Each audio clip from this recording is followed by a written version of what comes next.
mas ainda está muito atacado. Vocês cuidem-se, que eles andam aí. Cuidem-se que eles andam aí. Graças a Deus. Eu estou muito feliz pela palavra que eu tenho para partilhar convosco esta manhã. Em nome de Jesus. Eu dou toda a honra e toda a glória ao nosso Pai, ao nosso Deus, porque Deus é muito bom e a sua misericórdia perdura para sempre. Amém? Glória a Deus. Vamos nos pôr de pé. Eu não sei se já pode, Paulo. Então eu quero agradecer em primeiro lugar aos irmãos que estão presentes, quero agradecer também aos irmãos que nos acompanham a partir de casa, que na verdade tudo aquilo que possa ser ministrado aqui, que seja útil para todos nós. E vamos louvar a Deus, vamos cantar um louvor a Deus. Eu veio ao meu coração aquele cântico com as minhas mãos levantadas, porque na verdade, irmãos, é aquilo que nos traz aqui a gratidão. Gratidão para com Deus, amor para com Ele. E na verdade, se nós olharmos para a nossa vida, nós temos sempre razões para agradecer a Deus, para dar a Deus toda a honra e toda a glória, para dar graças ao Senhor nosso Deus. Amém? Deus é muito bom, a sua misericórdia perdura para sempre. E então vamos louvar ao Senhor esta manhã com esse cântico, com as minhas mãos levantadas. Glória a Jesus. Santo é o Senhor nosso Deus. Glória a Jesus. Santo é o Senhor. Glória a Deus. Glória a Jesus.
Revelação.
Diga, tu és o meu Deus e eu te louvo. Tu és o meu Rei e eu te exalto. Por isso eu te dou graças, porque tu és bom, Senhor. E a tua misericórdia perdura para sempre. Aleluia.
Obrigado, Senhor, pela certeza da Tua real presença em nós, aqui no nosso meio. Muito obrigado pela Tua omnipresença, Senhor.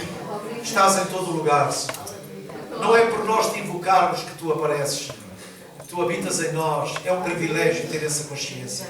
No santo em nome de Jesus. Abençoa-nos esta manhã com a Tua palavra, Senhor. Assim como sempre fazes. Que nós possamos sair daqui mais fortalecidos, mais esclarecidos, na certeza plena de que se alguém tem alguma coisa a fazer, somos nós e não Tu, Senhor. Te agradecemos pelo derramamento do Teu Espírito, por essa bênção, Senhor. Pela confirmação da profecia do profeta Joel, Senhor. O Teu Espírito foi derramado sobre toda a carne, Senhor. O Teu poder foi colocado dentro de nós, Senhor. O Teu grito para este tempo é desperto ao Tu que dormes. E Deus te exaltará. Senhor, te damos toda a honra e glória, e o desejo do nosso coração é que Tu nos possas usar, Senhor. Para que através da nossa vida e das nossas atitudes o Teu nome venha a ser engrandecido e honrado. No santo e poderoso nome de Jesus. Meus irmãos dizem comigo amém. Diga, te amo, Senhor.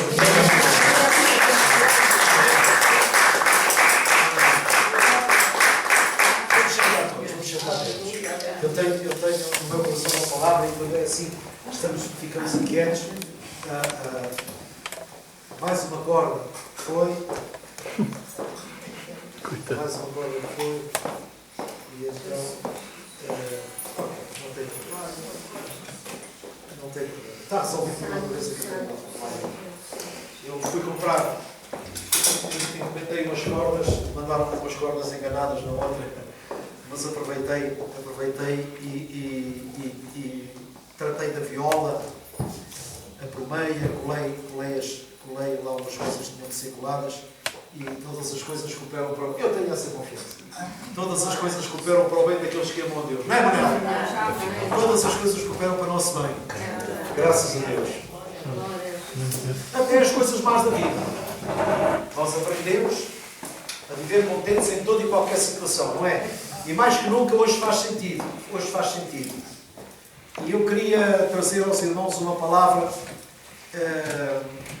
Eu dou graças a Deus, porque os irmãos ouvem bem. E eu já vi que também lá para casa também se passa bem a palavra.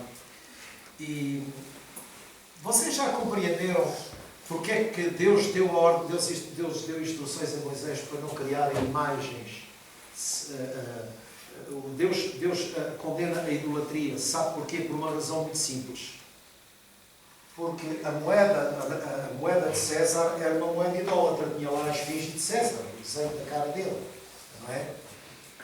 A moeda do templo não tinha lá a cara de ninguém. A moeda que era aceita no templo não tinha a cara de ninguém. tinha um cálice de um lado e do outro lado tinha uns ramos. Ou seja, não era uma moeda idólatra, por isso ela era aceite no templo.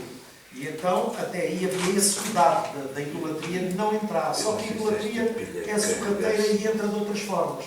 E então ela entrou por forma a que se pusessem mesas de câmbio para trocar a moeda que não era aceite no templo pela moeda que era aceite no templo. Então eles viram ali um furo de negócio, não é? E por isso é que Jesus chegou lá e lhes disse: olha, a casa do meu pai é a casa de oração, não é a casa do negócio. E é interessante que esta manhã eu estava a pensar nisso e realmente é claro que como se Deus precisasse que alguém lhe desse razão. Deus tem razão quando Ele dizia que para não criar imagem de semelhança que estivesse no céu, na terra ou debaixo da terra, que isso é idolatria. Porquê? Porque havia de vir Jesus revelar a pessoa de Deus. Deus jamais seria revelado pela esfinge de um santo. As pessoas devotam-se muito a santos. Eu não estou a dizer isto no sentido crítico, estou a dizer no sentido de educar. Eu não critico as pessoas idólatras. Eu condeno a idolatria. Porque as pessoas idólatras são porque foram educadas a isso. Foram educadas a devotarem-se a santos e não a Deus, considerando que os santos são intermediários com Deus. Não, irmãos, nós não precisamos de intermediários.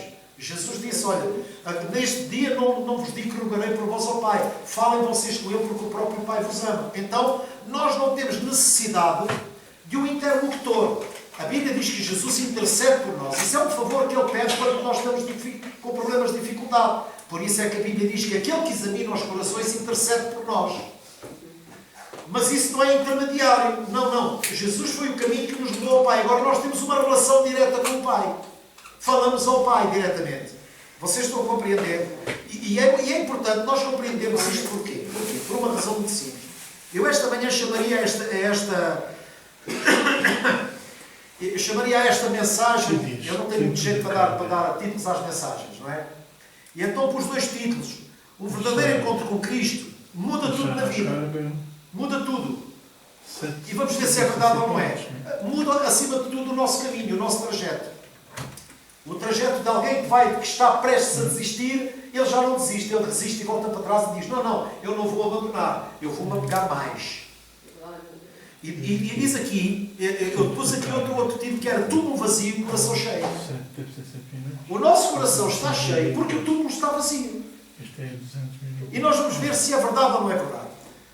Pela razão do túmulo estar vazio, o nosso coração está cheio. É ou não é?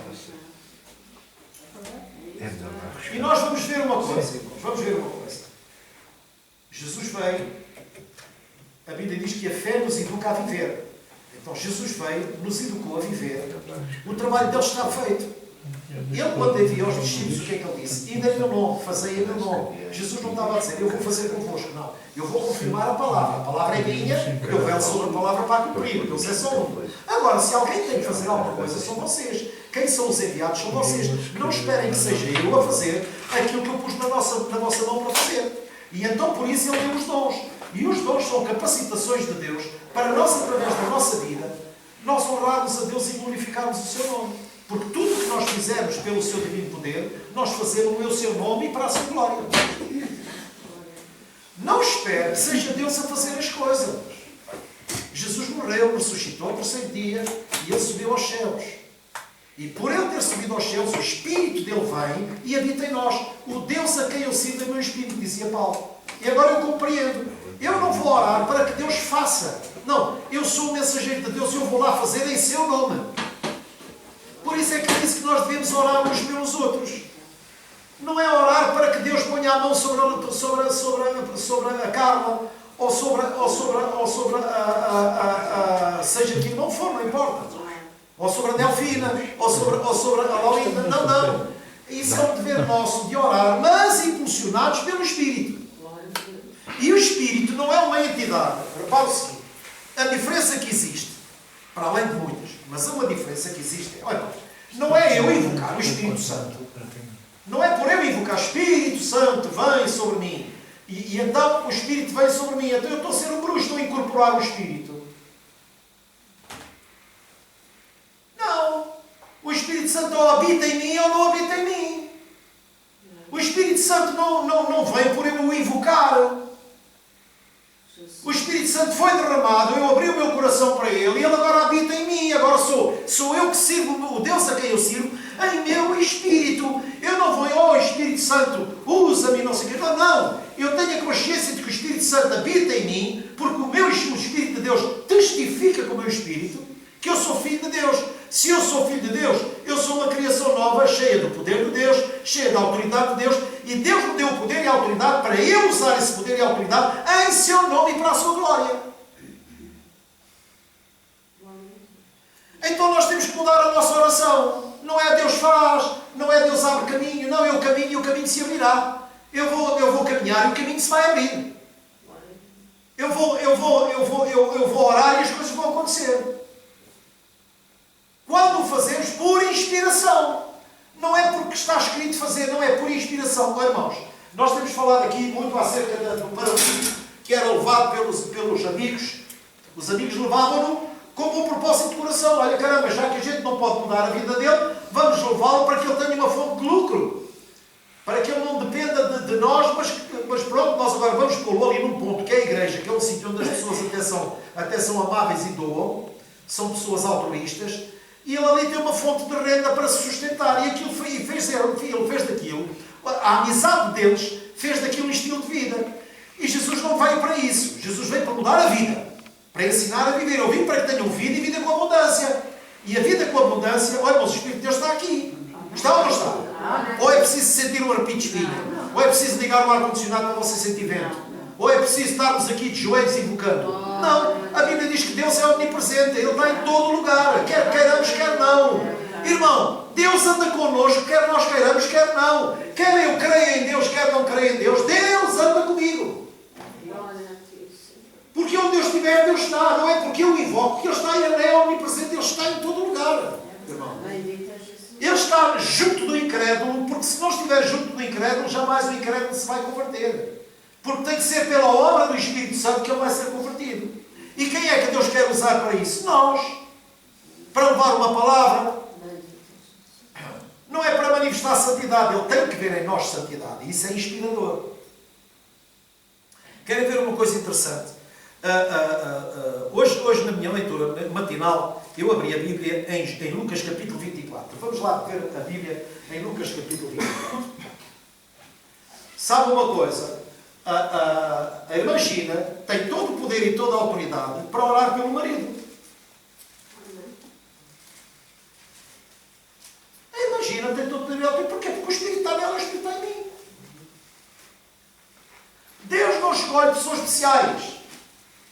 Deus torna pessoas especiais aquelas que são comuns. Por isso é que aquilo que era sabedoria Ele escondeu aos sábios e a revelou a nós. Para quê? Para mostrar que Ele é Senhor e que todos têm condição de serem usados por Ele. Não é pastor, não é apóstolo, não é nada disso. Não, é todos. O Espírito foi derramado sobre toda a carne. O Espírito não foi derramado sobre a igreja. Foi derramado sobre toda a carne. Agora, porquê é que as pessoas não agem segundo o Espírito? Porque uma coisa é ter fé em Jesus e a outra coisa é ter a fé de Jesus em si. É diferente. Eu ter a fé em Jesus, eu posso desenvolver uma crença. E repare, o problema do povo foi ter desenvolvido uma crença em Jesus e não ter a fé de Jesus dentro de si. E se eu desenvolvo uma crença em Jesus que está fora, eu vivo na dependência dessa crença. Mas isso não é fé. A fé é o poder que me move. Não é o poder que move Deus, é o poder que me move. Porque o justo viverá pela fé. Então é a fé que me faz viver. Então sou eu que tenho que me mover em fé. Certo, Gina? Certo, irmãos? É importante nós pensarmos, não é a minha... Não, Deus está assim, eu estou a nada. E Deus, quando eu digo ao Senhor, estenda a tua mão e abençoe. Deus fazia assim, estendia a mão e abençoava. Porque eu orava para Deus estender a mão e Deus estendia a mão. Ou seja, há pessoas que ainda pensam assim.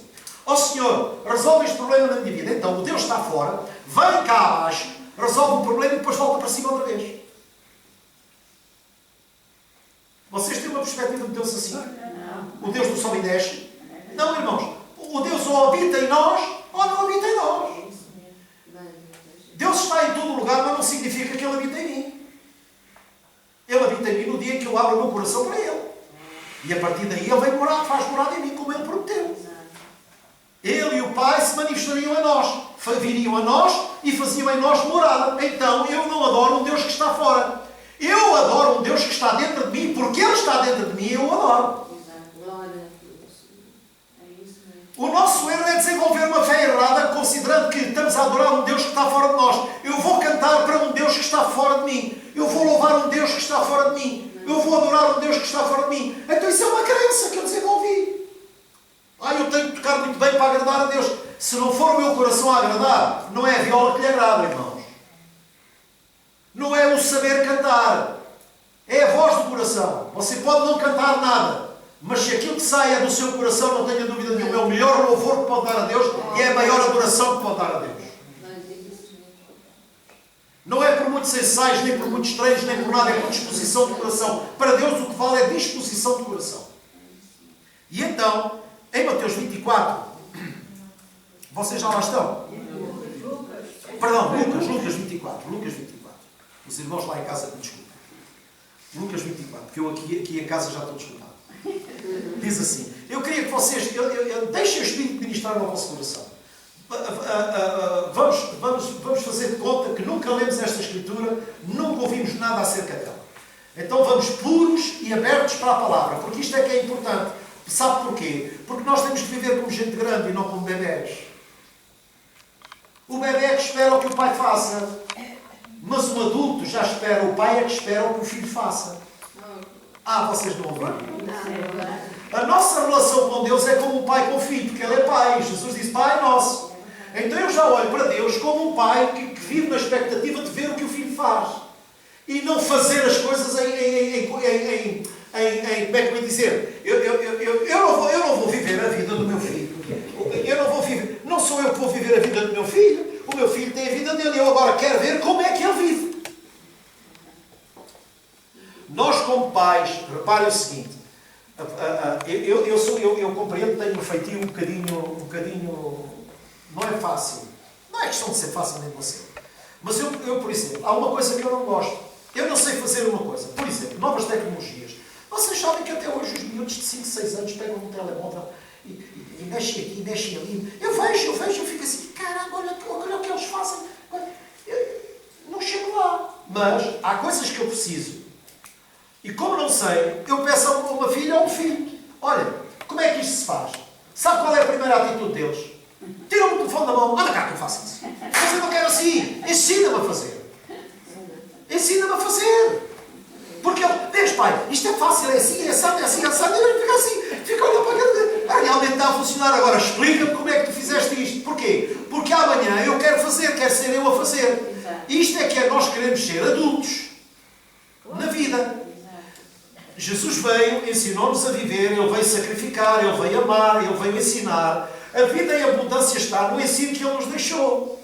E então Ele nos ensinou a viver. E nós temos que deixar de ser crianças e temos que ser adultos. A nossa vida tem que ser vivida fazendo as coisas que o Pai espera que nós façamos, para que o seu nome venha a ser engrandecido. Os irmãos estão comigo? Estão comigo, irmãos? Pronto. Então a nossa maneira de orar tem que mudar. É graças te dou, Senhor, pelo poder que me deste. Graças te dou pelo Teu Espírito Santo estar em mim. E eu me movo por essa fé. Pela fé que eu tenho em Ti, eu me movo porque eu Te conheço. E sei que Tu habitas dentro de mim. Isso é uma profunda convicção que nos leva a agir em nome de Jesus, ter objetivos. O bem dos outros e a glória para Deus. O bem dos outros e a glória para Deus. Não foi a minha fé, eu e a minha fé. Ouçam uma coisa, irmãos. Vocês lembram-se do naufrágio do Paulo? Não se lembram do naufrágio do Paulo? Vocês viram o Paulo a orar para que Deus o livrasse do naufrágio? Falem comigo. Não viram, pois não. A Bíblia não mostra. A Bíblia mostra que Paulo estava a agir no plano de Deus. Então a responsabilidade do enviado está naquele que o envia.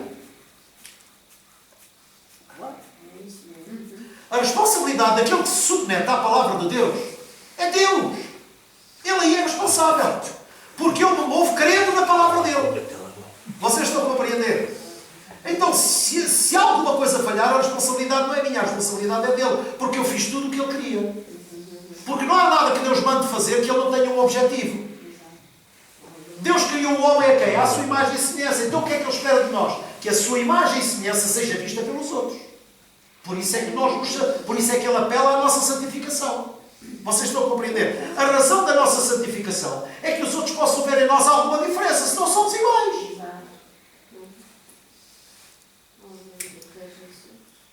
O que é certo e sabido é que, o que é que aconteceu?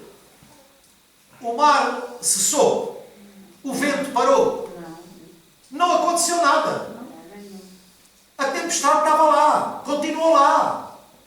E foi por causa da tempestade continuar lá que o Paulo dizia, não vale a pena servir a Deus. Eu vou deitar a toalha ao chão, eu vou desistir. Porque eu esperava que, ó Senhor, tu é que me meteste numa destas e agora olha o que é que eu estou a passar. Isto é o que o comum do mortal pensa. Então tu metes-me numa destas e agora deixas-me na mão. Vocês veem essa atitude do Paulo? Não. Paulo nunca se revoltou, ele desesperou da própria vida. A Bíblia é clara. Para quê? Para que nós, no momento da dificuldade, irmãos, nós também vamos abaixo, irmãos. Não há quem não vá. Mas ir abaixo é uma coisa, cair é outra. Ir abaixo é uma coisa, cair é outra. E o que é que nos levanta? É a palavra revelada. É a voz do Espírito. E então, o que é que eu quero dizer com isto? Paulo não fez nada, Paulo não orou nada. Deus falou a Paulo e disse assim, Paulo, não temas, porque toda a gente se vai safar, tu e os outros, porque Deus, por sua graça, te deu todos os que estão contigo. Paulo não orou por ele, Paulo não orou pelo barco, Paulo não orou por ninguém. Paulo estava a viver em atitude de obediência. E a obediência é um escudo protetor. Se eu dou... vamos dizer... um exemplo. Se eu tenho uma tarefa para dar a uma pessoa para ela a desenvolver, eu tenho que ter a consciência de que a preparei para essa tarefa. E tendo-a preparado para essa tarefa, eu dou-lhe uma instrução. Vai e faz. Se eu fizer conforme eu o instruí, se alguma coisa correr mal, a responsabilidade é de quem? É minha. Ou preparei mal a pessoa, porque ele executou tudo certo, executou tudo como deve ser. É o mesmo de Paulo. Paulo teve uma atitude corretíssima. Dizia, olha, o tempo está mau, vejam lá. Não era bom a gente esperar. Bom, ok, tudo bem. Mas isso era ele como ser humano, não é? Nós sabemos perfeitamente bem quando vai chover e quando não vai chover. Quando vai estar calor e quando não vai estar calor. Jesus disse, então vocês sabem ler os sinais dos tempos? Vocês sabem ler? Se o tempo não sabem ler os sinais dos tempos, não sabem compreender em que tempos estão. Então, nós temos de ter esta consciência. É o seguinte, irmãos. Quando Paulo ouve a palavra se revela a ele assim, não temas, não tenhas problema nenhum. Deus não lhe prometeu que a tempestade parava. Ou prometeu? O mar parou, o vento deixou de soprar, a escuridão desapareceu. Não, tudo ficou na mesma, mas Paulo, pelas circunstâncias à sua volta, ele não temeu. Porquê? Porque a palavra revelada lhe deu a sustentação de fé. E ele falou. Ele disse, esta é das palavras mais inspiradoras acerca da relação com Deus. Deus, por sua graça, te deu todos os que estão contigo. Portanto, nem morres tu, nem morre nenhum deles. Morreu alguém, não morreu ninguém. O que é certo de vida é que chegaram lá rotos, chegaram lá molhados, o barco partiu-se e tudo mais. Mas o que é certo de sabido é que nenhuma vida se perdeu. E nada se alterou à sua volta. Nada se alterou à sua volta. Nós às vezes estamos à espera que as coisas se alterem, mas não. A alteração à nossa volta dá-se quando se altera alguma coisa dentro de nós. Eu vou falar mais devagar. A alteração das coisas tem partido dentro de nós, da forma como nós as encaramos, da forma como nós as olhamos. Porque se nós as olharmos com medo, estamos derrotados. Mas se nós as olharmos inspirados por Deus, já nada nos mete medo, porque sabemos que estamos seguros nele. Temos uma palavra que nos sustenta. Certo, irmãos? Querem ver? Venham lá comigo então a Lucas 24. Vamos ler no versículo 1. No primeiro dia da semana, de manhã bem cedo, as mulheres levaram ao sepulcro as especiarias aromáticas que haviam preparado. Normalmente preparavam-se as especiarias para quê? Para o embalsamar do corpo, para o aroma, para o cheiro. Não é? Encontraram, removida a pedra do sepulcro, mas quando entraram não encontraram o corpo do Senhor Jesus. Como é que elas ficaram? Perplexas, diz a minha Bíblia. Ficaram de boca aberta, caiu-lhes o queixo. Sem saber o que fazer. De repente, dois homens com roupas que brilhavam como a luz do sol, colocaram-se ao lado delas. E amedrontadas, as mulheres baixaram o rosto para o chão. E os homens lhe disseram: porque vocês estão procurando entre os mortos aquele que vive. Aleluia! Então vocês viveram com ele. Ele contou-vos tudo. Eu estou a ressalvar isto para quê?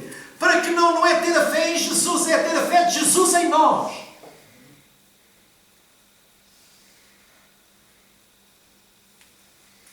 Jesus nunca pediu fé para ele. Ele sempre disse: tente fé em Deus. Tente fé em Deus. Creiam em mim. Porque aquilo que eu faço, não faço por mim mesmo. Mas o Pai que me enviou é que faz as obras. Jesus nunca puxou para si a glória. Ele sempre disse: eu sou o caminho que vos leva ao Pai. Quem olha para mim, olha para o Pai. Quem me vê a mim, vê o Pai. Daí a questão da idolatria ser condenada por Deus. Não há ninguém que manifeste a minha pessoa a não ser o meu filho. Se alguma imagem tem que ser criada de Deus, é a imagem que Jesus deixou. Vocês estão a compreender porque é que Deus condena a idolatria? É porque a idolatria torna as pessoas cegas. Não conseguem conhecer Deus. Não conseguem ver Deus em Cristo. E quando a gente olha para Cristo e não consegue ver Deus, então nós estamos cegos, irmãos. E a Bíblia é clara dizendo o seguinte: amedrontadas, diz o verso 5, as mulheres baixaram o rosto para o chão e os homens lhe disseram: porque é que vocês estão procurando entre os mortos aquele que vive? Ele não está aqui. Ele ressuscitou. Lembrem-se do que ele vos disse. Esse é o grande problema. A gente às vezes esquece do que Deus fala. E o medo entra. Porque o diabo cega o entendimento dos incrédulos para que não venham a crer, para que não sejam curados. É o que a Bíblia nos ensina. E aqui é claro o que o evangelista está a escrever. Diz: olha, espera lá uma coisa. Não se preocupem. Então vocês não se lembram do que ele vos contou? Então ele falou para o boneco. E nós olhamos que às vezes a palavra de Deus é olhar para o boneco. Porque as pessoas criam em Jesus pelos milagres, mas nunca depositaram a sua confiança na pessoa que ele era. Mas sim no que ele fazia. Vocês não estão cá. Este é o grande problema. Porque as pessoas criaram uma imagem acerca de Jesus, que é o curandeiro, que é o libertador, que é isto, sim. Ele é o curandeiro, ele é o libertador, mas isso é pouco, ele é mais que isso. Ele é o Filho de Deus encarnado. Ele é o Rei dos Reis e Senhor dos Senhores. Não há outro nome acima do céu, da terra, debaixo da terra, pelo qual nós vamos ser salvos. Acima de Jesus não há nada. Ele é o Alfa e o Ômega. Ele não é o curandeiro, ele é o Senhor. Ele não é o curandeiro, ele é o Senhor que cura. Ele é o Senhor que sara, mas acima de tudo, Ele é o Senhor. E enquanto nós não desenvolvermos esse entendimento acerca da pessoa de Jesus, nunca vamos conhecer Deus. Se Ele é o Senhor, se alguém tem que fazer alguma coisa, sou eu que sou servo dele. Não é o patrão que vai fazer. O patrão diz ao empregado: vai fazer isto, vai fazer aquilo. Jesus ensinou quando foi nos trabalhadores. Então quem é o Senhor que quando chega do trabalho diz ao servo: senta-te que eu te sirvo-te? E ele diz: não, o Senhor é que sente e a gente é que serve. Pois é, mas eu sou como aquele que serve. E como eu sou como aquele que serve, vocês também têm que aprender a servir como eu servi. E então, continuando, diz assim: porque estão procurando entre os mortos aquele que vive. E diz o verso 6: ele não está aqui, ressuscitou. Lembrem-se do que ele vos disse quando ainda estava convosco na Galileia: é necessário que o Filho do Homem seja entregue nas mãos dos homens pecadores, seja crucificado e ressuscite ao terceiro dia. Então se lembraram das palavras de Jesus. Graças a Deus que nós temos o seu Espírito. E a Bíblia diz que uma das ações do Espírito Santo é lembrar-nos de tudo o que foi dito. Para quê? Para que as palavras dele não caiam no esquecimento. E por vezes as palavras do Senhor caem no esquecimento e são ocultadas por nós darmos mais ouvidos às dificuldades, às necessidades, às contrariedades do que à sua palavra. Jairo, a tua filha está morta, para que incomodas mais o mestre? E então Jairo esqueceu-se que Jesus ia à casa dele e ia desistir. E Jesus disse: Jairo, não temas, crê somente. Jairo, a responsabilidade é tua agora. A quem é que tu dás crédito? A mim que me dispus a ir à tua casa ou àquele que traz um relatório mau? Os irmãos estão a compreender o que é que o Espírito quer ensinar-nos? É que a nossa expectativa tem que ser criada em função daquilo que Deus pode, mas também na consciência daquilo que Deus espera de nós.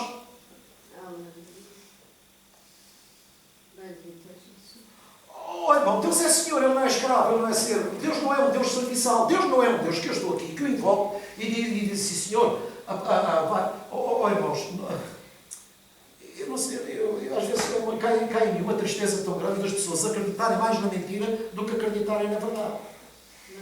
Então, quer dizer, o meu processo está em baixo. E só porque eu oro, Deus vem e põe o meu processo em cima.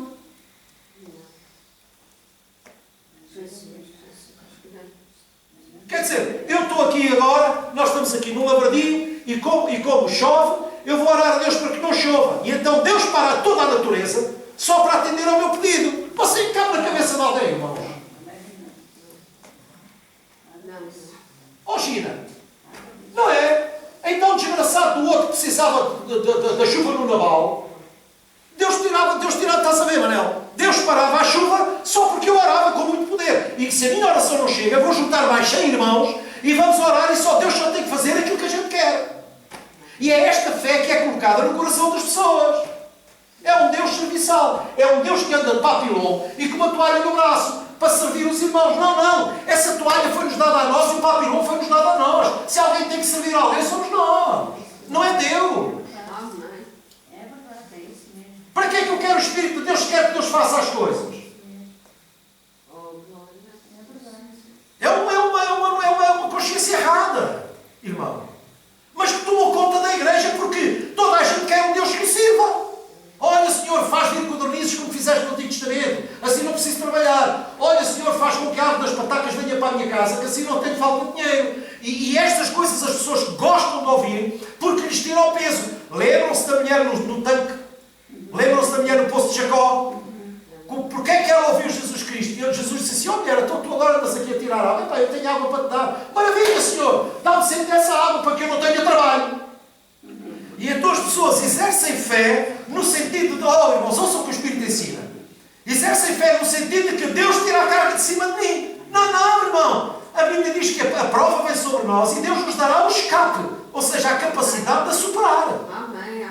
Porque só assim é que eu cresço. Irmãos, quando eu estava na casa dos meus pais, era uma papa. Eu nunca perguntei ao meu pai ou à minha mãe se tínhamos almoço amanhã. Eu só perguntava, era à mãe, que é o almoço? Porque eu sabia que ia ter almoço. Mas eu nunca fiz nada para ter aquele almoço. Mas eu nunca deixei de dormir com medo de não ter almoço. Mas agora, Deus disse assim, olha filha, agora casaste, agora vais para a tua casa. Mas sempre tive almoço. Sempre tive cuidados. E agora, vim para a minha casa, o que é que eu vou fazer? Vou pôr em prática aquilo que aprendi na casa dos meus pais. Os meus pais estão em supervisão, estão a ver a forma como eu vivo. A forma como a minha mulher se adaptou a uma vida completamente diferente daquela que ela tinha. E eu também me adaptei a uma vida completamente diferente daquela que eu tinha. Temos que aprender a viver como gente grande. Eu não esteve à espera que o meu pai fizesse isto ou aquilo. Se bem que nos momentos difíceis, o meu pai sempre lá esteve. Os meus pais sempre lá estiveram. Mas não foi porque eu lhes pedisse alguma coisa. Isso partia deles. Os irmãos estão a compreender? Temos que encarar Deus dessa maneira. Aquilo que mais agrada a Deus é eu ser adulto. É eu deixar as coisas de menino. É eu tornar-me a ser uma pessoa grande, uma pessoa adulta. Saber como é que eu me devo comportar, saber como é que eu devo viver, saber o que devo fazer e o que não devo fazer. Ter a consciência do que eu estou a errar ou do que eu não estou a errar. Ter também a humildade de assumir o meu erro e pedir desculpa. Porque só assumo o erro e pede desculpa quem é adulto. As crianças não, irmãos. As crianças não.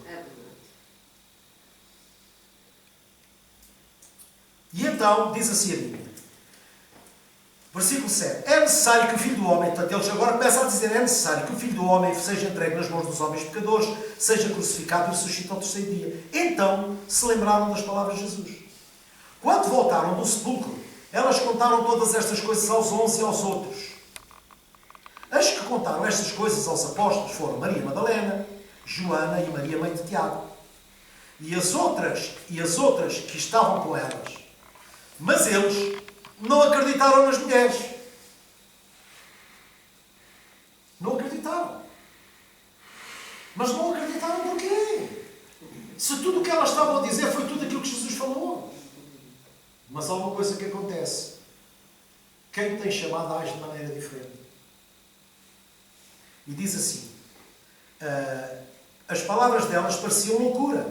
Pedro, todavia, Pedro não foi escolhido por acaso, irmão. Paulo não foi escolhido por acaso. Eu não fui escolhido por acaso. Você não foi escolhido por acaso. Nós não viemos a esta vida por acaso. Mas não está aqui ninguém que tenha orado para nascer. Mas todos viemos com uma incumbência. Agora nós temos é que deixar que Deus revele essa incumbência para nós. Nós não viemos passar aqui férias. Nós somos peregrinos e forasteiros. Nós temos que deixar a marca. E então diz assim, Pedro, todavia, levantando-se, correu ao sepulcro, baixando-se viu as faixas de linho e nada mais. Afastou-se e voltou admirado com o que acontecera. Naquele mesmo dia, agora note bem, naquele mesmo dia, 2 deles que estavam indo para um povoado chamado Emaús, a 11 km de Jerusalém, no caminho, conversavam a respeito de tudo o que havia acontecido. Olha, vocês conseguem ver? Conseguem ver? Vamos passar isto para a mesa do café. Olha, estás a ver, caramba.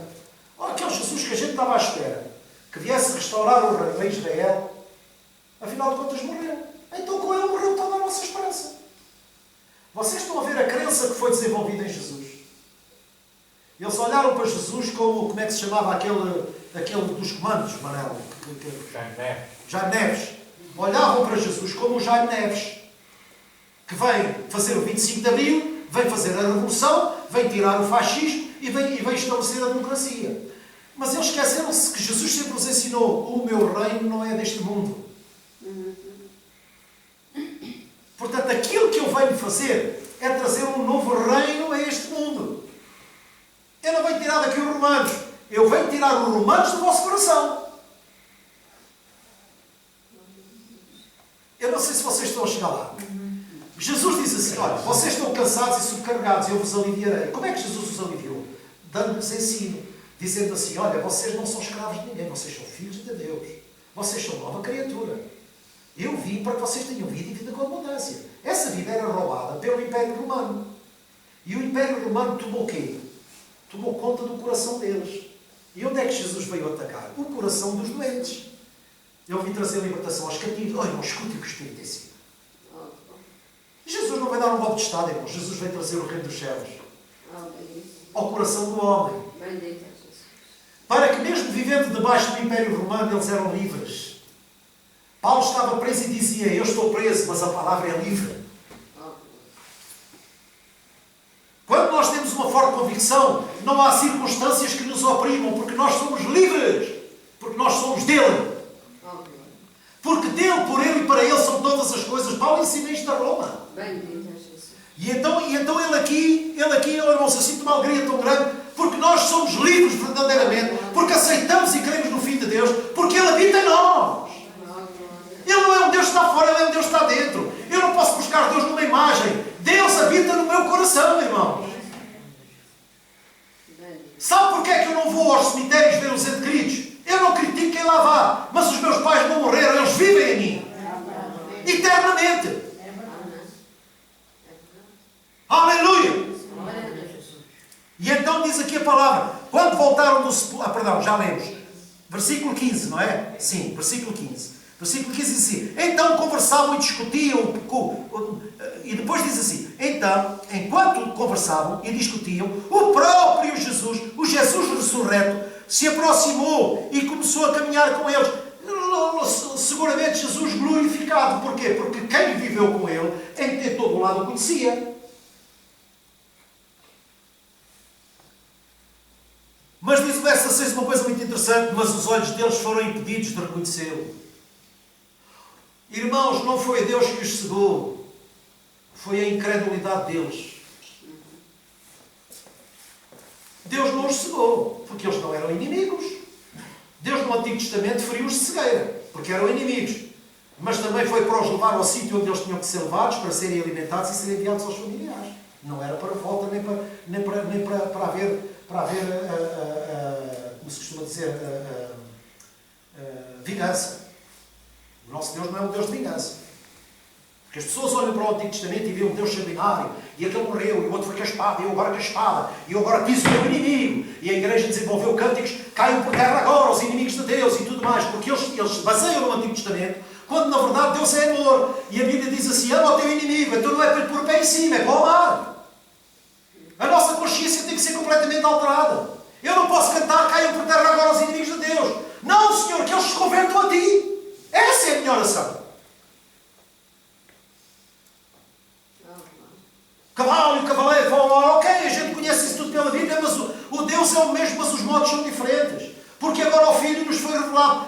Jesus revelou ao Pai, e agora já não vejo um Deus sanguinário. Eu vejo um Deus que sempre amou o povo e que tudo fez através da lei para proteger o povo, não foi para castigar o povo e ninguém.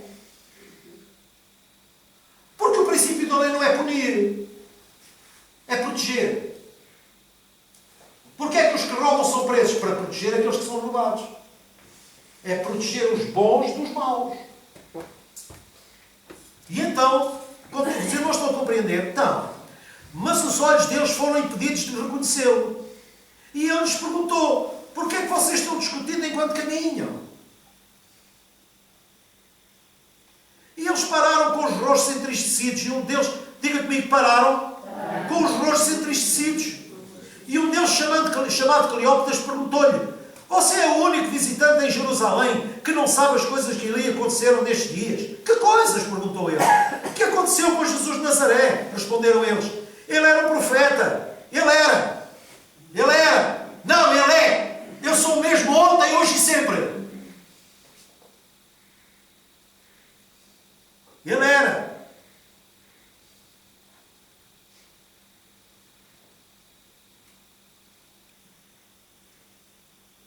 O que aconteceu com Jesus de Nazaré? Responderam eles. Ele era um profeta poderoso em palavras e em obra diante de Deus e de todo o povo. Os chefes dos sacerdotes e as nossas autoridades o entregaram para ser condenado à morte e o crucificaram. E nós esperávamos. Diga comigo, e nós? Como é que diz a vossa Bíblia ao versículo 21? Quem é que quer ler? E nós esperávamos, ou seja, nós criámos uma expectativa. Nós desenvolvemos uma crença de que ele ia ser o Jaime Neves.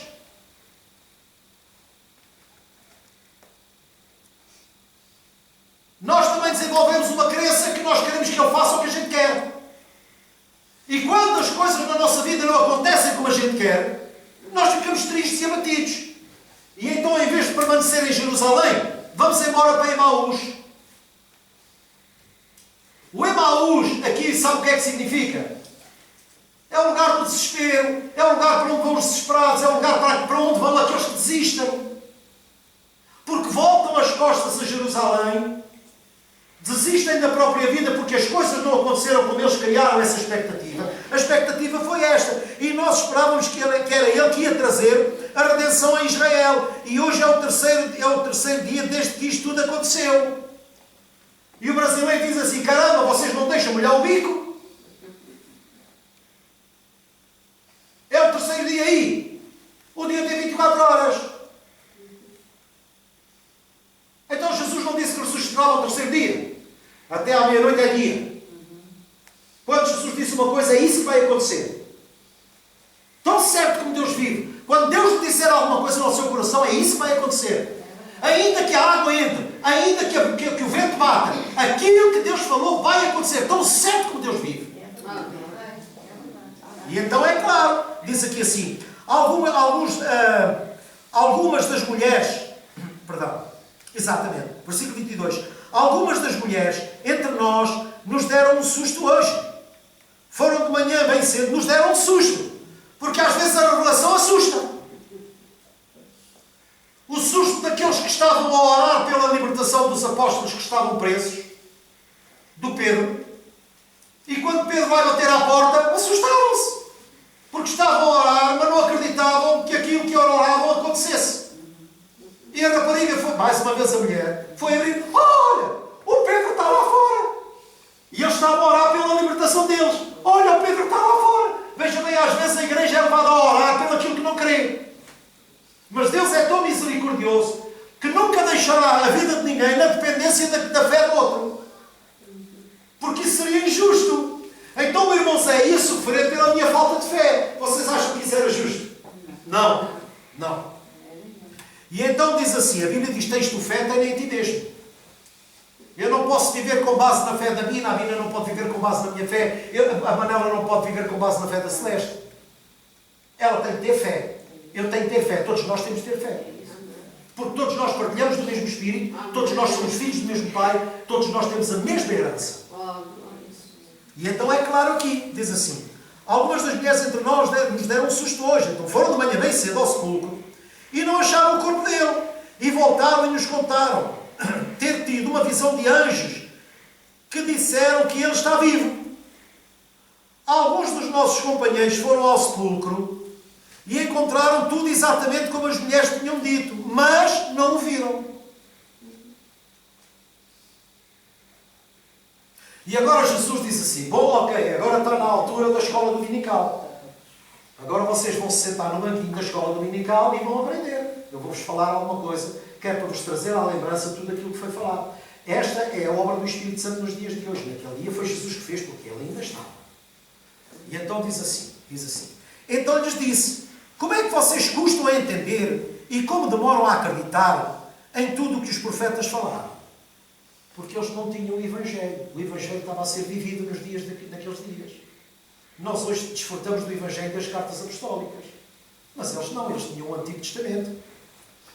E então era a lei e os profetas. Mas os profetas apontavam todos para quem? Para Cristo. E então depois diz assim, não devia o Cristo sofrer estas coisas para entrar na sua glória? E começando por Moisés e todos os profetas, explicou-lhes que constava a respeito dele em todas as Escrituras. O Antigo Testamento não nos fala de outra coisa a não ser de Jesus Cristo, da vida do Messias. Principalmente o livro de Isaías, que é considerado o quinto Evangelho. E depois diz, ao se aproximarem do povoado para o qual estavam indo, ou seja, ao se aproximarem de Emaús, estavam quase a chegar àquela a tirar a toalha ao chão. Escutem.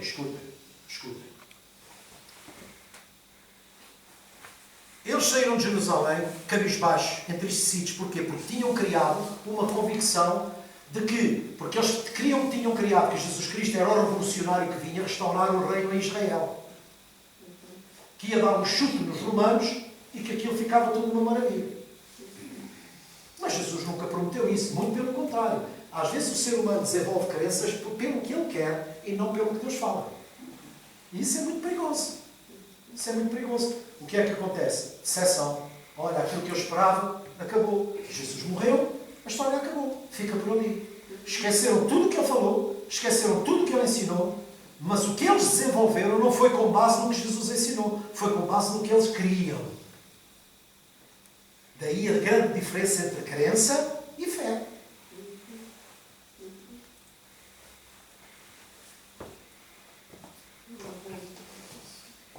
Sabe qual é a diferença tão simples como tudo isto? O Fábio acredita em mim. Então ele crê em mim. Mas ele agora vai ficar com a minha fé nele, porque eu o mando fazer, eu lhe dou poder e autoridade para fazer, e ele vai fazer exatamente o que eu quero. Então ele já não vai na fé dele, ele vai na minha fé nele. Ele vai fazer porque crê em mim. Por isso é que não há fé sem obediência. Escutem. Não há fé sem obediência. Aquele que desobedece a Deus não tem fé. É impossível. Porque a base da fé é a obediência. Deus dá uma promessa.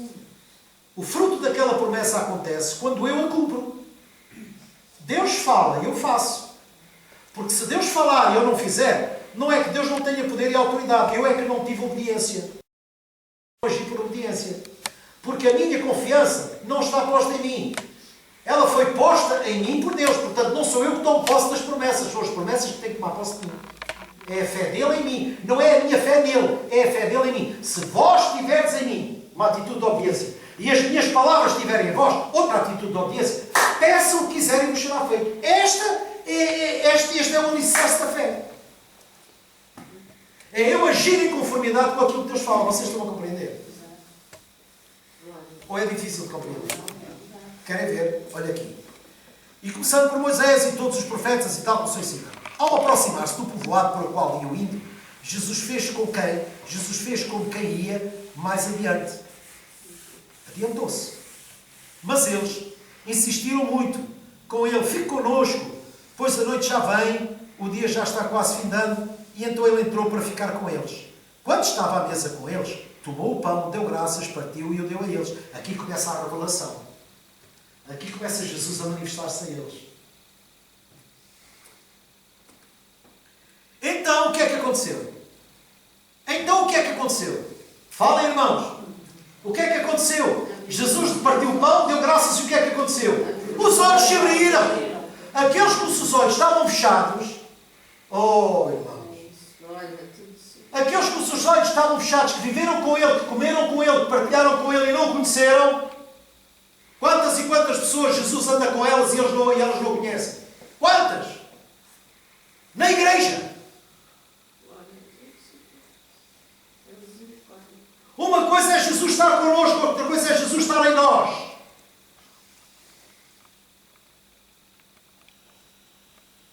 Digam comigo, uma coisa é Jesus estar comigo, outra coisa é Jesus estar em mim. Porque o Jesus estar comigo pode desenvolver uma crença errada, mas Jesus em mim já não. Porque eu estou nele e as palavras dele estão em mim. Então eu sou a vara da videira. Então eu vou produzir fruto para a glória dele.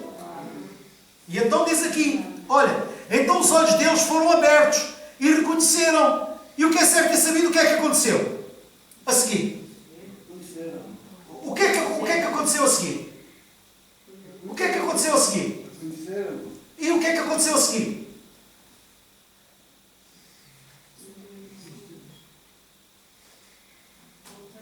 E ele desapareceu. Para onde é que ele foi, irmãos? No momento em que os olhos se abrem, Jesus salta para dentro deles. Deixa de estar com eles para estar neles. E é pela questão de estar neles que a partir daí tudo mudou.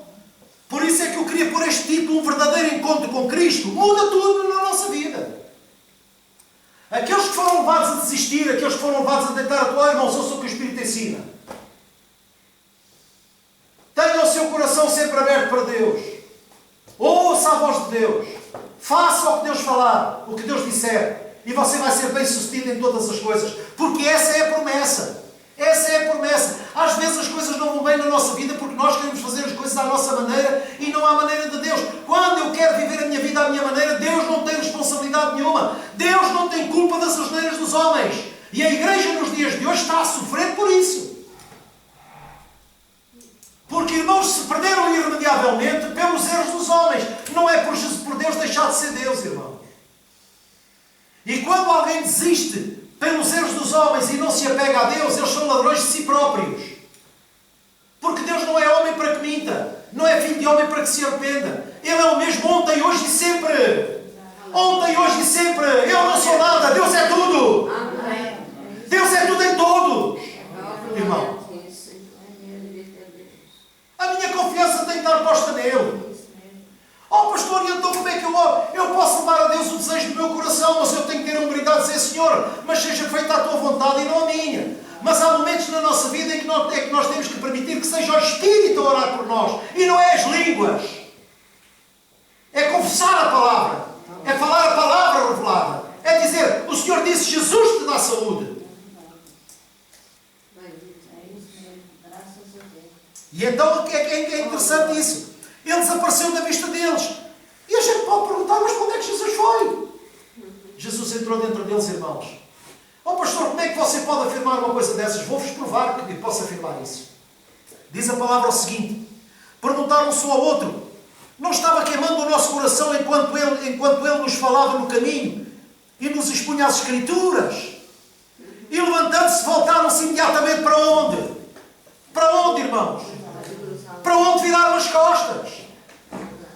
Irmão, não vira as costas a Deus. Vira as costas a Emaús. Volte-se para Deus.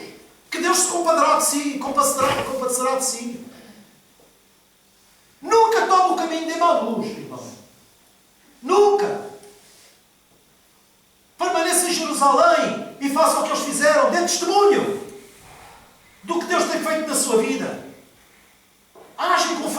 a palavra de Deus. Os irmãos estão a ouvir bem. E aqui é claro, diz assim, levantando-se, voltaram-se imediatamente para Jerusalém, e ali encontraram os 11, os que estavam com eles reunidos, que diziam, é verdade, o Senhor ressuscitou e apareceu a Simão. E então os dois contaram o que tinha acontecido. Contaram o que acontece, é o que é dar testemunho. Dois homens que estavam desesperados, dois homens que tinham criado uma expectativa na pessoa de Jesus. Oh irmão, não criei essa expectativa. Se alguém criou uma expectativa, foi Ele acerca de nós. Eu agora quero ver o que é que vocês fazem com os dons que eu vos dei. Não esperem que seja eu a fazer. São vocês que vão fazer. São vocês que vão abrir o mar. São vocês que vão vencer as dificuldades. Em meu nome. Pela fé que vocês têm. Pela fé que vocês têm em mim. Porque eu habito em vocês. Eu não sou um Deus que está fora. Eu não sou um Deus passível de ser adorado no exterior. Não. Nós adoramos a Deus no nosso espírito. Olha, vós adorais o que não conheceis. Mas nós adoramos o que conhecemos, disse Jesus. Porque a salvação vem dos judeus, dos quais ninguém acreditava que viesse salvação. É como se costuma dizer dos espanhóis, não vem bom vento nem bom casamento. Não é? Mas há casamentos felizes. E Jesus veio falar claramente, olha, os verdadeiros adoradores não são aqueles que tocam bem, nem são de neto, terem muitas pessoas a cantar. Não, que seja um, mas cujo coração esteja lá. Isso é que importa. Daí é que surge a verdadeira adoração, irmão. Porque você não precisa de um grupo musical, você adora em casa como? Tem lá uma banda? E você não adora a Deus em casa? Isso são tudo conceitos que foram criados. E as pessoas vivem à volta desses conceitos. Essas pessoas nunca vão ter um verdadeiro relacionamento com Deus. Eu não tenho nenhuma banda dentro do meu quarto de oração. Sou só eu e ele, irmãos. E são momentos maravilhosos. É como nós aqui. Nós estamos aqui juntos, mas cada um de nós está com Ele, porque Ele está em nós. O meu culto não depende da Manela. Nem o culto da Manela depende do meu culto. Nós apresentamos a Deus o nosso culto, a nossa entrega. O que é que eu queria deixar esta manhã? Que esse é o desejo do coração de Deus. Não desista. Mesmo quando as coisas parecem que são difíceis e parece que as coisas estão... Nós temos um sacerdote que se compadece de nós porque ele passou tudo aquilo que nós passamos e muito mais. E ele disse, olha, não estranheis a prova, olha, vocês tenham um bom ânimo, eu venci o mundo. E como eu venci o mundo, vocês são mais que vencedores, porque agora vocês têm um caminho que vos leva a passar pelo mundo vencendo. E como é que eu venço? Obedecendo. Porque a vitória de Jesus esteve na obediência. Nós chegámos à conclusão, na sexta-feira, que Jesus até orou contra a vontade do Pai. E quando Jesus orou contra a vontade do Pai, o projeto do Pai não foi alterado em nada. Porque o Pai, afasta de mim este cálice. E ele já sabia que ele vinha para beber aquele cálice. Mas a angústia era tanto, o sofrimento era tanto, que ele, de uma forma desesperada, ele dizia, eu estou agoniado. Pai, afasta-te deste cálice, isto está difícil de suportar, está difícil de engolir. Mas ele sabia que foi para isso que ele veio. Mas não é por nada que ele, em carne, ele manifestou também a nossa fraqueza de carne enquanto seres humanos. Portanto, quando você tem momentos na vida de agonia, lembre-se que Jesus também passou por esses momentos, então ele é a pessoa certa para ajudar a sair deles. Aleluia! E Jesus orou ao Pai e disse, Pai, afasta-te deste cálice, porém então está difícil, Pai. Mas todavia seja feita a tua vontade e não a minha. Ele estava-se a submeter à vontade do Pai. E ele vai e ora outra vez, Pai, afasta-me este cálice. Irmãos, ele estava a orar segundo a vontade do Pai. Não, ele estava a manifestar o desespero dele. Quantas vezes nós na nossa oração manifestamos o nosso desespero? E você pensa que Deus fica insensível? Deus está à espera que nós nos rendamos a Ele. Pai, já que o cálice não se aparta de mim, olha, que a tua vontade se consuma, que a tua vontade se faça. Já que a minha oração não alterou em nada, então olha, Pai, faça-se a tua vontade. E acabou a história. E a vontade de Deus foi feita. Porquê? Porque Jesus já tinha dito antecipadamente. Não se esqueçam que Jesus veio em carne, ele era o Filho do Homem. Porque ele tinha que vir viver dessa maneira. Porque ele não tinha que viver na base da divindade dele. Ele tinha que mostrar que o ser humano tem condições de vencer o mal. E ele, enquanto ser humano, venceu o mal. Porque sendo igual a Deus, sendo Deus, não teve por usurpação de ser igual a Deus.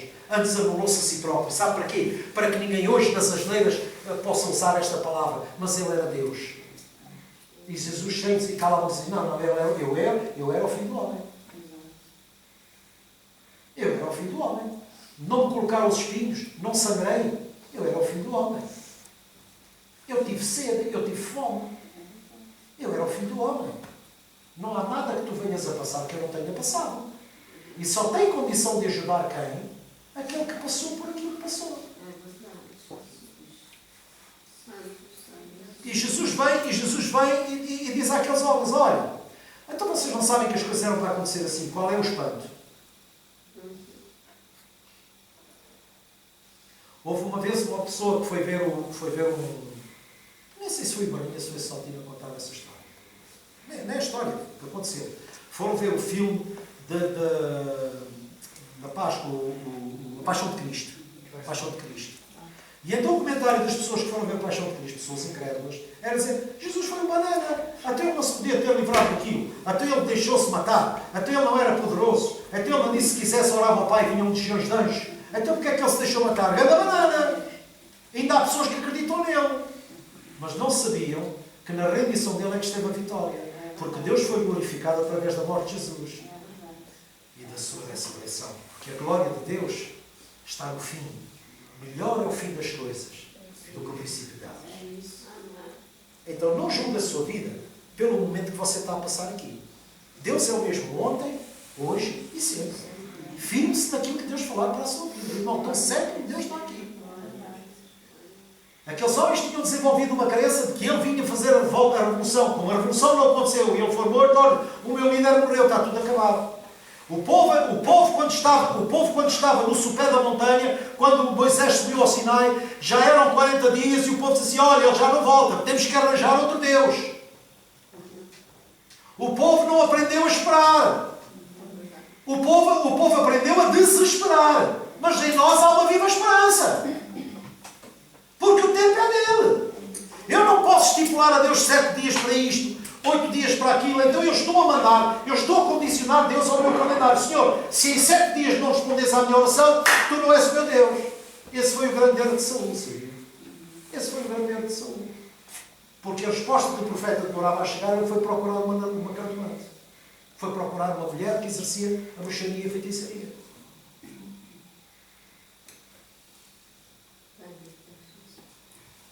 O que é que vocês acham, irmãos? Nós temos que encarar as coisas desta maneira. No mundo teremos aflições. Mas temos que ter bom ânimo. Nós vencemos o mundo. Nós temos armas à nossa disposição que nos levam a vencer o mundo. Nada está acabado, irmãos. Às vezes aquilo que muitos pensam que é o fim das coisas é o princípio delas. O fim da história acaba com a amém. Enquanto não houver amém, tudo está em aberto. Posso ouvir o amém dizer amém? Vamos por aí.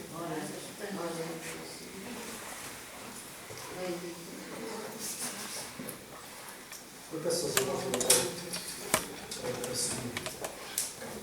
Glória a Jesus. Maravilhoso Deus. Santo é o Senhor. Louvado seja o seu nome. Santo Senhor. Glória a Jesus. Glória a Jesus. Glória a Jesus. Vamos cantar este cântico todos juntos.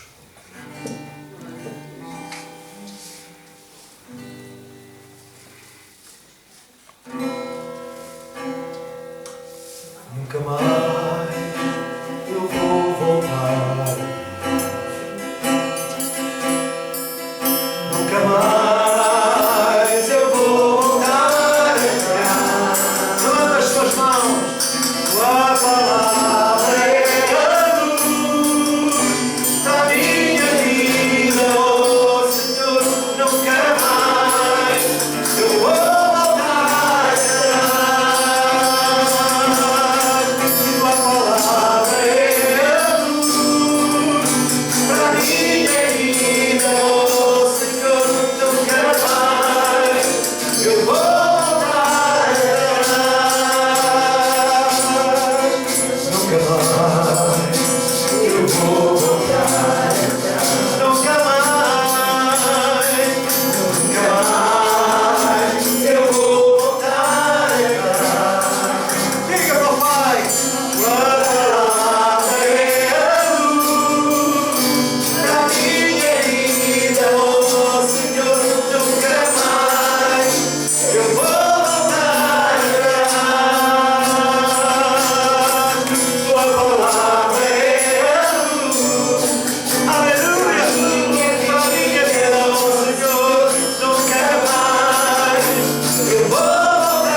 tudo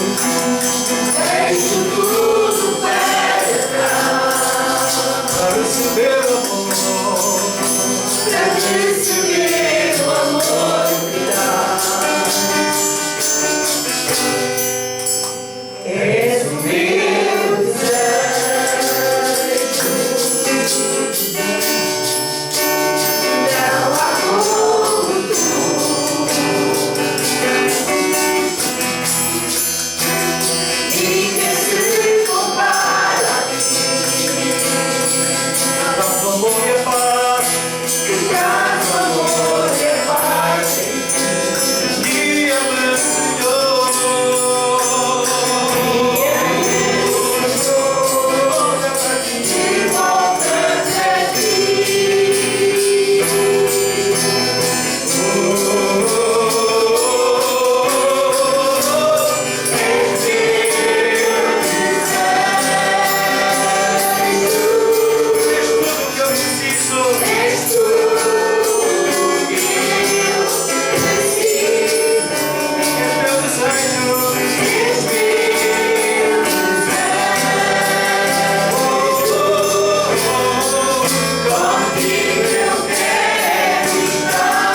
cântico mais simples de amor, entregue a ti.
Santo é o Senhor.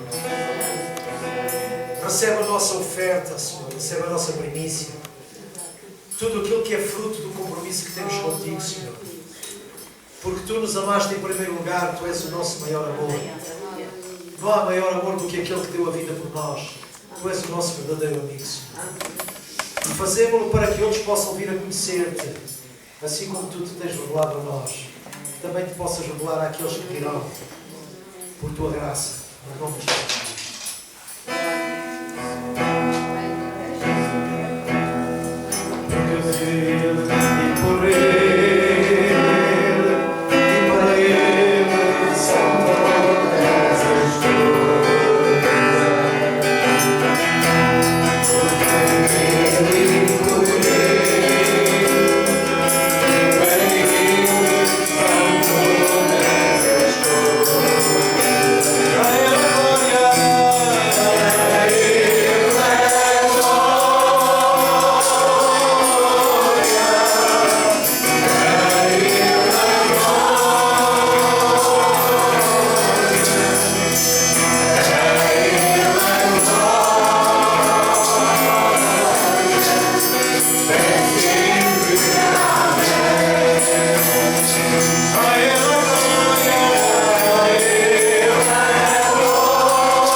Santo é o Senhor. Glória a Jesus. Graças Te damos, Pai. Graças Te damos. Te damos toda a honra e toda a glória. Senhor, no que diz respeito ao amor, não Te pedimos que acrescentes a nossa fé. Enche-nos com o Teu amor. Que nós aprendamos a amar o nosso próximo como a nós mesmos. Que nos respeitemos uns aos outros e nos admoestemos em amor, Senhor. Mas que tudo seja com o propósito de edificar e não de destruir. Em nome de Jesus. Aceita esta oferta, Senhor. Eu sei que ela é uma bênção. Eu não Te peço que abençoes esta oferta porque ela é uma oferta abençoada. Porque ela é dada por um povo que Te ama e por um povo que ama a obra do Evangelho. Então, Senhor, obrigado e que nos continues a usar como uma bênção para a obra. porque também serás glorificado através disso, no santo e poderoso nome de Jesus. Porque quando está escrito, mais bem-aventurada coisa é dar do que receber. Obrigado por esse privilégio, Pai, em nome de Jesus. Amém. Vamos ficar assim. Eu quero ter uma oração convosco.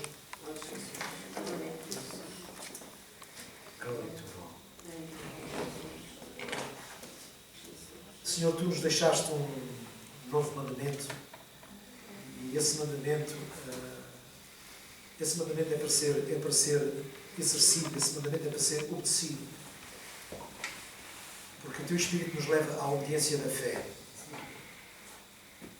que nos amássemos uns aos outros como Tu nos tens amado.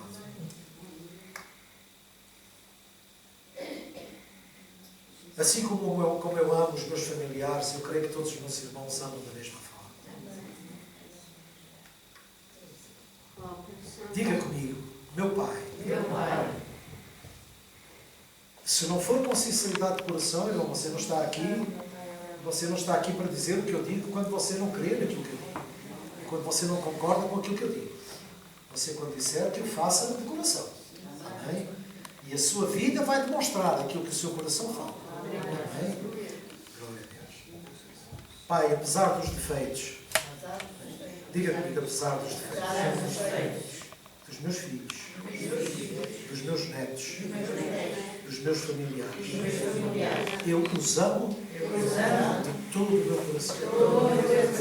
E nunca depender de mim, tudo farei para que tudo se altere. Em nome de Jesus. E tudo quanto eu fizer será fruto do Teu amor e da obediência à Tua palavra. Usa-me para marcar a diferença. Em nome de Jesus. Que o Teu nome venha a ser engrandecido através do meu testemunho. Em nome de Jesus. Amém.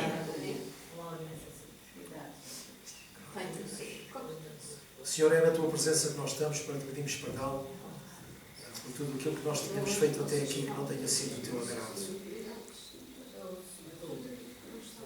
Perdoa-me, Pai.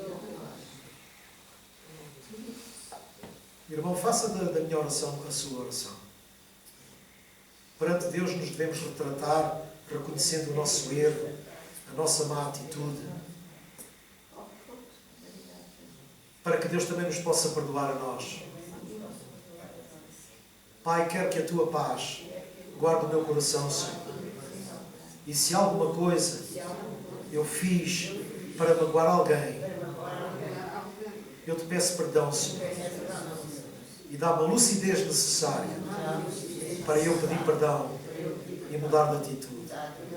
Pai, eu não posso esperar mudança no meu irmão se ele não ver em mim mudança. Que eu seja uma referência para o meu irmão.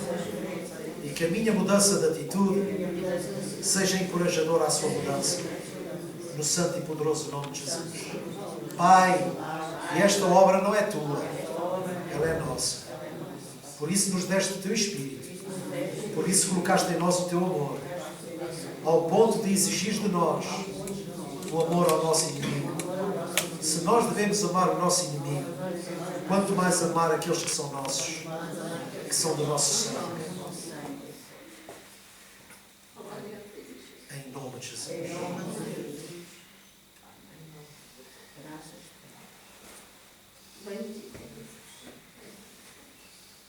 Tu és santo, santo, não há ninguém como Tu. Tu és santo, santo, a glória é só para Ti. Quero louvar-Te para sempre, amar-Te mais.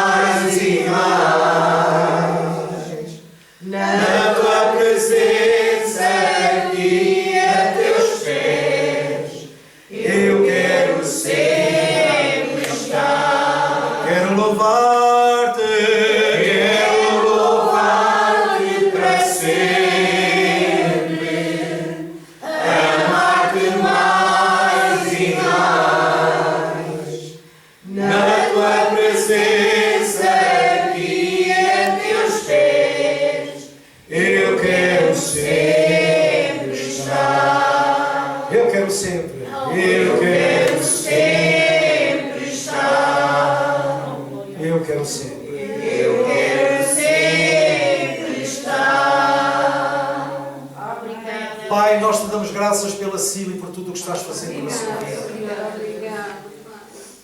Obrigado. Jesus lhe dá saúde. Te dou graças pelo que estás fazendo na vida do Davi, Senhor. Tu lhe dás saúde. Em nome de Jesus. A nossa glória ao teu nome, Senhor. A nossa irmã Antônia, tu lhe dás saúde, Senhor. Nosso irmão Chico, tu lhe dás saúde. Todos aqueles que estão padecendo necessidades e sofrimentos, Senhor. Tu lhe restaurarás a saúde. Por tudo o que estás fazendo na vida da esposa do nosso irmão José, tu lhe darás saúde, Senhor. Esta é a nossa fé. Em nome de Jesus Cristo. Glorifica-te em cada um deles. Pai, nós oramos. Em nome de Jesus.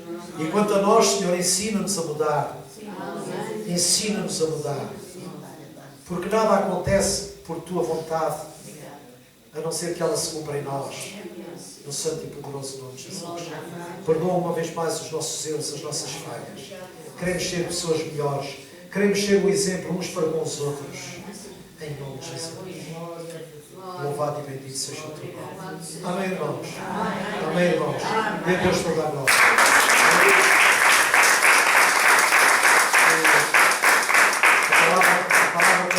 A palavra tem que ser vivida. Se não for vivida, não faz nada.